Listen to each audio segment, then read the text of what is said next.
Quem é esse homem? Será que ele tem as credenciais necessárias para estar aí? Qual a sua história? Qual a sua capacitação? Será que de fato ele é o Messias tão aguardado? O reino de Deus estava para ser manifesto em Israel, em sua plenitude, na pessoa e na obra de Cristo Jesus, o Messias anunciado. E para esta grande chegada, os homens precisavam preparar o caminho dos seus corações. Quando você abre as páginas do Velho Testamento, em Gênesis, você tem a genealogia de Adão, capítulo 5 de Gênesis. É uma genealogia de morte. E fulano viveu tantos anos, gerou não sei quantos e morreu. Mas quando você abre as páginas do Novo Testamento, você tem o novo Adão, o segundo Adão, que não vai falhar. Ele prometeu, antes ele planejou, e ele cumpre a sua promessa de enviar o Messias. Deus é fiel, irmãos. Se você ainda não se encontrou com um grande rei, saiba que esse rei veio ao meu e ao seu encontro. Ele desceu do seu castelo, desceu do seu trono e veio se encontrar com pecadores como eu e como você. Você e eu precisamos nos encontrar com Cristo Jesus. Se você se encontra com Cristo, que morreu pelos seus pecados e ressuscitou, e esse amor te transforma profundamente, você vai viver uma vida que é condizente com a mensagem que ele anuncia. Mas uma coisa que não pode ser ignorada é que não é aquilo que eu fiz ou aquilo que eu faço, como perguntou o jovem rico. De modo nenhum, um homem sem Cristo Jesus, que não foi alcançado pela graça de Cristo Jesus, pode viver para a glória de Deus e agradá-lo.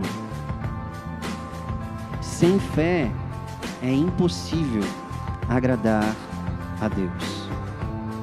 E para você notar que cada vez que nós pedimos sinais para Deus, não é um sinal ou não é uma expressão ou manifestação da nossa fé. Quando nós pedimos sinais para Deus, irmãos, é um sinal da nossa incredulidade. Lembra do que Jesus disse para Tomé? Bem-aventurados os que não viram, mas creram. Felizes são aqueles que não viram nada. Felizes são aqueles que não me viram, mas creram em mim. Israel estava cega. Israel estava incrédula. Meu irmão, se você, assim como eu, em tantas áreas da sua vida se vê cego, se vê sem direção, sem clareza, para onde temos que ir, o que temos que fazer, nós precisamos nos aproximar de Jesus. Nós precisamos ouvir as palavras de Jesus. Nós precisamos estar com o povo de Jesus.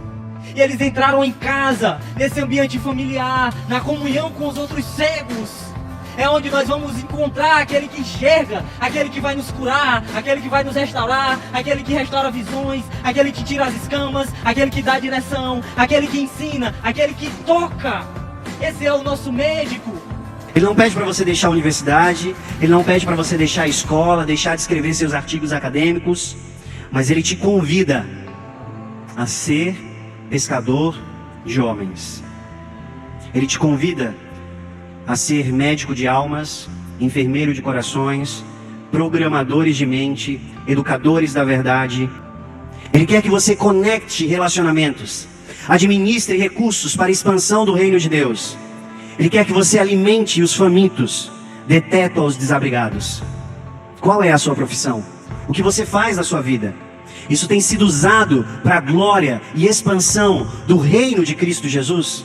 Irmãos, é interessante perceber como a tentação, como a argumentação do diabo, ela tem o propósito de atingir Deus Pai. Ele começa: se você é o Filho de Deus, Olha a resposta de Jesus. Está escrito: nem só de pão viverá o homem, mas de toda palavra que sai da boca de Deus. E o que Jesus acabou de ouvir da boca do Pai: você é o meu filho amado. Irmãos, é assim que Jesus vence. Você imagina alguém que já saberia, ou que já sabia quão terrível, quão profundo, quão doloroso seria os seus sofrimentos? Você pode imaginar isso? Alguém que sai de casa e não sai para passear, sai para morrer. É isso que Jesus diz aos seus discípulos: vamos para Jerusalém, e lá eu vou ser entregue, e lá eu vou ser morto. Lembre-se do clamor de Jesus na cruz. O maior sofrimento de Jesus não foram os cravos, não foram os açoites, não foi o desprezo. O que mais doeu em Jesus, irmãos, foi quando o Pai virou as costas para ele. E qual foi o seu clamor na cruz? Deus meu, Deus meu, Deus meu, por que me desamparaste? Eu não sei como você aguenta ficar um dia sem o seu Deus. Alcançamos vitória, porque o nosso Cordeiro ressuscitou. Amém. O nosso Cordeiro, ele não ficou morto. O nosso Cordeiro, ele não foi simplesmente uma refeição.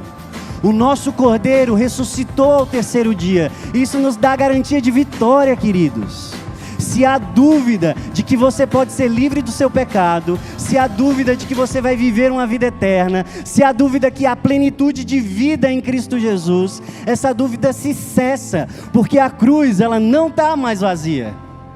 Cristo Jesus ressuscitou, e essa é a nossa celebração.